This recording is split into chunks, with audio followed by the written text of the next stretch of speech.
Viernes, 25 de octubre de 2024. Materia común. Tesis jurisprudenciales y aisladas. 1 de 7. Registro digital, 202-9450. Tipo, jurisprudencia. Incidente de inejecución de sentencia fundado. Del resultado de la valoración probatoria. Deben delimitarse los actos u omisiones efectuados por las autoridades en el ámbito de sus atribuciones y normativa aplicable e identificarse los periodos de funciones de cada persona física actuante. Hechos. Una persona promovió juicio de amparo indirecto en contra del Tribunal de Conciliación y Arbitraje ante la falta de ejecución de un laudo. El amparo fue concedido para la reinstalación del empleo y el pago de prestaciones. En el procedimiento de ejecución de sentencia se vinculó al cumplimiento a autoridades de un ayuntamiento. Posteriormente, la persona quejosa solicitó la apertura del incidente de inejecución.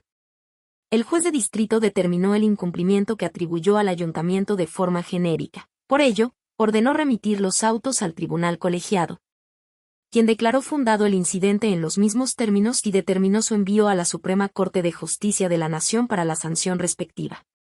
Criterio jurídico. La primera sala de la Suprema Corte de Justicia de la Nación resolvió que para atribuir una acción u omisión a una autoridad que conlleve el cumplimiento de la ejecutoria, responsable o vinculada, el juzgado de distrito y el tribunal colegiado deberán corroborar normativamente las atribuciones legales de cada autoridad en cuestión. Verificar que en el ámbito de sus funciones lo condenado en la ejecutoria de amparo pueda traducirse en una conducta exigible, además de verificar el periodo de funciones de cada persona física para identificar si fue dicha persona la obligada a actuar en acatamiento. Esto deberá corroborarse con los medios de convicción necesarios para ese efecto. Justificación. En la resolución de un incidente de inejecución de sentencia no resulta válido afirmar en modo abstracto que una persona servidora pública es responsable del cumplimiento o que no lo es. Para ello, debe realizarse un análisis previo de sus conductas en su contexto jurídico y material, lo cual debe construirse desde el primer requerimiento de ejecución como sustento objetivo de la procedencia de las sanciones de separación y consignación contenidas en el artículo 107, fracción 16. Constitucional. Consecuentemente, la persona juzgadora de amparo deberá requerir el cumplimiento del fallo protector con la precisión necesaria en cuanto a las autoridades competentes para acatarlo y respecto de los actos que les corresponde realizar, ya que si el debido acatamiento de la sentencia concesoria está sujeto a que diversas autoridades desplieguen, en el ámbito de sus atribuciones, diferentes actuaciones cuya emisión jurídicamente constituya una condición indispensable para el dictado de los demás, será necesario que en el requerimiento se vincule e identifique a cada una de las autoridades competentes, y personas físicas que ocupen el cargo, a emitir los actos que jurídicamente están obligadas. Primera sala. 2 de 7. Registro digital, 202-9449. Tipo, jurisprudencia. Incidente de inejecución de sentencia. Es potestativa la apertura del diverso incidente previsto en el cuarto párrafo del artículo 193 de la Ley de Amparo, si con ello se causara una dilación innecesaria. Hechos. Una persona promovió juicio de amparo indirecto en contra del Tribunal de Conciliación y Arbitraje ante la falta de ejecución de un laudo. El amparo fue concedido, en cuyo efecto solo se precisó la obligación de señalar fecha y hora de reinstalación, aun cuando el laudo, la litis constitucional propuesta, las consideraciones de la sentencia y la normativa de la materia comprendían el pago de prestaciones. Algunos de los requerimientos de ejecución se extendían a dicha retribución de prestaciones, otros no. La persona quejosa solicitó la apertura del incidente de inejecución de sentencia, mismo que resultó fundado y ordenó remitir los autos al tribunal colegiado, quien también lo consideró fundado y lo envió a la Suprema Corte de Justicia de la Nación para la sanción respectiva.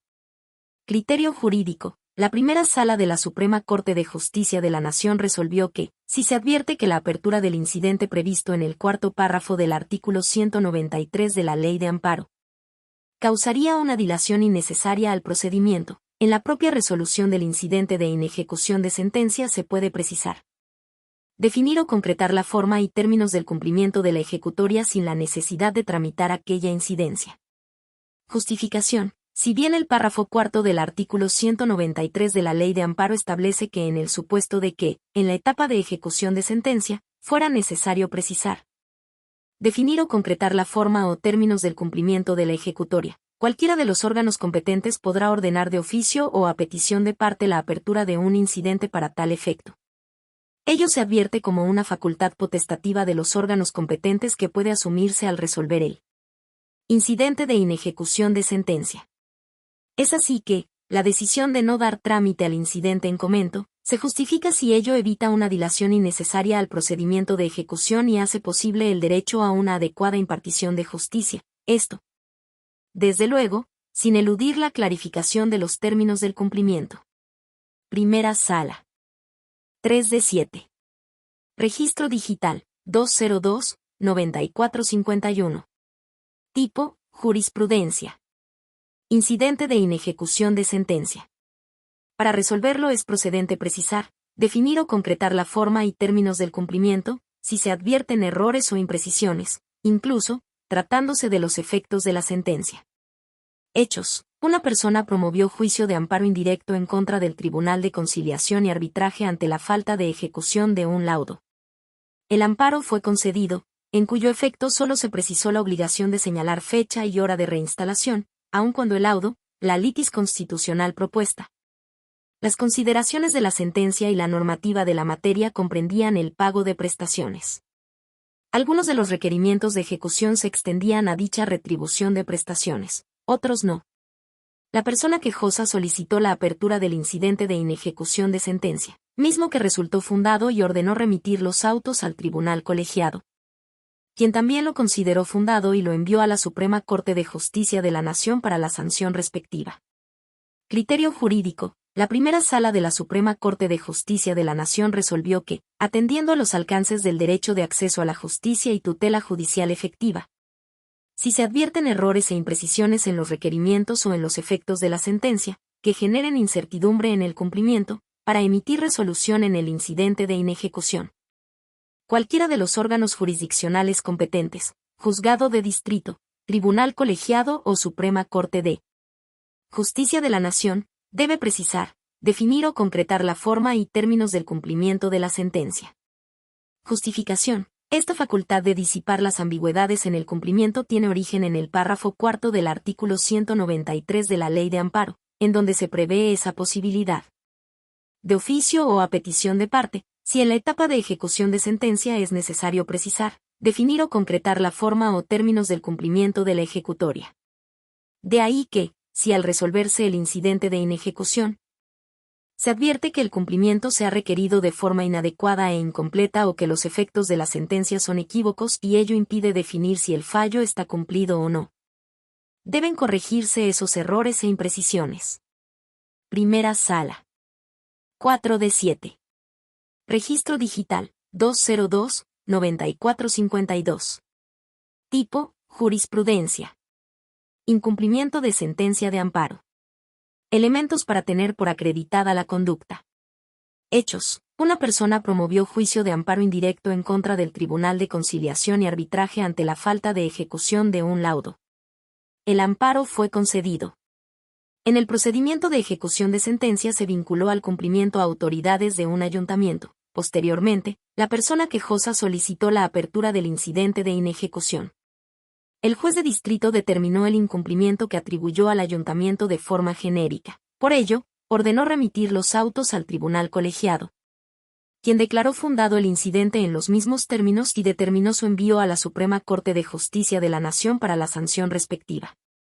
Criterio jurídico. La primera sala de la Suprema Corte de Justicia de la Nación resolvió que, si bien el procedimiento derivado del incumplimiento de una sentencia de amparo es autónomo e independiente de cualquier otro, no debe considerarse totalmente ajeno a los elementos aplicables al derecho administrativo sancionador. Justificación. Al resolver el incidente de inejecución de sentencia, el juzgado de distrito y el tribunal colegiado deben trazar la posible actualización de los elementos del derecho administrativo sancionador, cargo, tipo de conducta incurrida en la función, hechos probados, sanciones, etc., para calificar las conductas que acusan el incumplimiento de la sentencia de amparo y no hacerlo de manera indefinida o incierta. Solo de esta forma, una consecuencia jurídica como es la separación y consignación contenidas en el artículo 107, fracción 16, constitucional, encontrará sustento en suficiencia objetiva, atendiendo el ámbito de competencia y atribuciones de la autoridad de que se trate, que tal conducta se advierta en contravención al cumplimiento de la ejecutoria de amparo, así como la responsabilidad del sujeto, lo que debe ser apreciado en términos de la normativa aplicable, incluso del caudal probatorio. Primera Sala. 5 de 7. Registro digital, 202-9448. Tipo, jurisprudencia. Demanda de amparo. No procede su desechamiento de plano cuando se reclama la omisión genérica de proveer la ejecución de un laudo laboral. Hechos. Los órganos jurisdiccionales contendientes sustentaron criterios contradictorios al analizar si se actualiza una causa manifiesta e indudable de improcedencia que conlleva el desechamiento de plano de la demanda cuando el acto reclamado consiste en la omisión genérica de proveer la ejecución de un laudo laboral. Mientras que uno sostuvo que debe desecharse de plano, el otro concluyó que debe admitirse a trámite para allegarse de elementos que permitan a la persona juzgadora identificar si efectivamente se actualiza una causa de improcedencia y, por tanto, determinar la existencia o no del acto reclamado. Criterio jurídico. La segunda sala de la Suprema Corte de Justicia de la Nación determina que si bien, conforme a los artículos 112 y 113 de la Ley de Amparo, el juzgado de distrito debe resolver si previene, admite a trámite, o bien, desecha de plano la demanda de amparo por advertir una causa manifiesta e indudable de improcedencia, lo cierto es que, cuando el acto reclamado consiste en la omisión genérica de proveer la ejecución de un laudo, no es procedente desechar de plano la demanda de amparo, pues debe allegarse de mayores elementos que le permitan asegurarse de la existencia o inexistencia de dicho acto. Justificación. Si en amparo indirecto se reclama la omisión genérica de ejecutar un laudo, al resolverse respecto de la admisión o el desechamiento de la demanda no es factible determinar si se actualiza una causa manifiesta e indudable de improcedencia por la supuesta inexistencia del acto reclamado. Pues si bien la omisión puede ser imputable a la inacción de la parte que obtuvo laudo favorable, también puede derivar de una omisión de la autoridad responsable, lo cual únicamente puede corroborarse cuando el juzgado de distrito cuente con mayores elementos para advertir tal situación. Lo anterior, para no vulnerar el derecho a la tutela judicial efectiva de la parte que obtuvo laudo favorable y por alguna razón, que no le es imputable, no se haya logrado ejecutar. Segunda Sala. 6 de 7. Registro digital, 202-9456. Tipo, aislada. Póliza de fianza exhibida con motivo de la concesión de la suspensión en amparo. Si contiene los datos del expediente relativo y el señalamiento concreto y específico de las obligaciones legales o contractuales del fiado y el monto afianzado, es válida para considerar satisfecha la garantía a que se condicionó la efectividad de la medida cautelar. Hechos. Un tribunal laboral decretó la suspensión de la sentencia reclamada en amparo directo en favor de la patronal para determinados efectos, y fijó los montos que debía garantizar por los posibles daños y perjuicios que pudieran ocasionársele al tercero interesado. Sin embargo, rehusó tener por garantizada la medida cautelar porque la quejosa exhibió una sola póliza de fianza para garantizar ambos conceptos sin el desglose de los montos objeto de la misma. Criterio jurídico. Este tribunal colegiado de circuito determina que si la póliza de fianza exhibida con motivo de la concesión de la suspensión en amparo contiene los datos del expediente relativo y el señalamiento concreto y específico de las obligaciones legales o contractuales del fiado y el monto afianzado, es válida para considerar satisfecha la garantía a que se condicionó la efectividad de la medida cautelar. Justificación. El artículo 132 de la Ley de Amparo no establece que la póliza de fianza que se exhiba para que continúe surtiendo efectos la suspensión de los actos reclamados esté redactada de una manera específica para que se estime apta para tener por satisfecho el requisito al que quedó condicionada la efectividad de la medida cautelar otorgada. Basta que contenga los datos mínimos indispensables que permitan vincularla con el procedimiento en que se aporta, como el número y clase de expediente en que se exhibe, el nombre del quejoso, el órgano jurisdiccional y el objeto de la obligación a garantizar, esto es, que se expide para indemnizar los posibles daños y perjuicios que pudieran causarse a la parte tercera interesada con motivo de la suspensión concedida y que contenga los requisitos descritos en el artículo 166 de la Ley de Instituciones de Seguros y de Fianzas, entre otros, que se señale el monto afianzado, el monto garantizado o convenido de la indemnización. Lo cual implica que para su validez no requiere un desglose de cada una de las obligaciones garantizadas, ni que se exhiba una póliza para garantizar cada concepto. Pues en la eventualidad de que a la quejosa le fuera negado el amparo y ello ocasionara a la tercera interesada daños y perjuicios, o bien uno y no otro, esta última no se encontraría imposibilitada para realizar el reclamo parcial de dicha fianza sobre alguno de los conceptos en ella garantizados o de ambos, en principio. Porque deberá promover el incidente previsto en el artículo 156 de la Ley de Amparo. Y será la autoridad auxiliar del juicio de amparo y no la afianzadora quien determine si están justificados o no los daños y perjuicios, así como lo relativo a su importe. Y porque el artículo 279 de la Ley de Instituciones de Seguros y de Fianzas prevé la posibilidad de que las reclamaciones de los beneficiarios de las fianzas sean parciales y no por la totalidad del monto afianzado. Segundo Tribunal Colegiado en Materia de Trabajo del Séptimo Circuito. 7D7. Registro Digital, 202-9460. Tipo, aislada. Recurso de queja previsto en el artículo 97, fracción 2, inciso B, de la Ley de Amparo.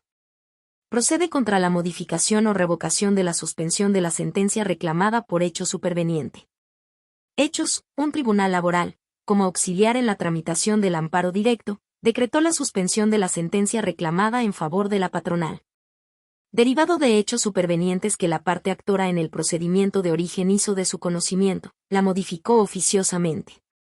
Criterio jurídico. Este tribunal colegiado de circuito determina que contra la resolución que modifica o revoca la suspensión en amparo directo por hecho superveniente, procede el recurso de queja previsto en el artículo 97, fracción 2, inciso B, de la Ley de Amparo.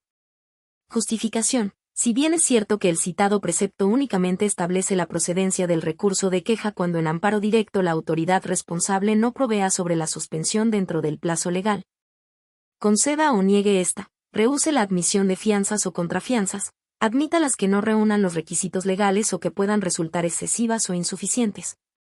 Por mayoría de razón debe estimarse que también procede para impugnar el acuerdo o resolución en el que la autoridad responsable determina modificar o revocar el acuerdo que conceda o niegue la suspensión del acto reclamado e incluso de los que nieguen la revocación o modificación de esos autos por hechos supervenientes. En atención a su competencia delegada como auxiliar de la Justicia Federal, que le permite proveer sobre cualquier tema relacionado con la suspensión en amparo directo. Dicho precepto legal debe entenderse en una concepción amplia y armónica con los derechos fundamentales a la tutela judicial efectiva y de acceso a la justicia, previstos en el artículo 17 de la Constitución Política de los Estados Unidos Mexicanos, de manera que dicha disposición debe interpretarse funcional y sistemáticamente con el resto del ordenamiento de amparo y, en consecuencia, estimar procedente el medio de impugnación para controvertir dicha actuación de la autoridad responsable. Lo contrario violaría el principio de igualdad procesal.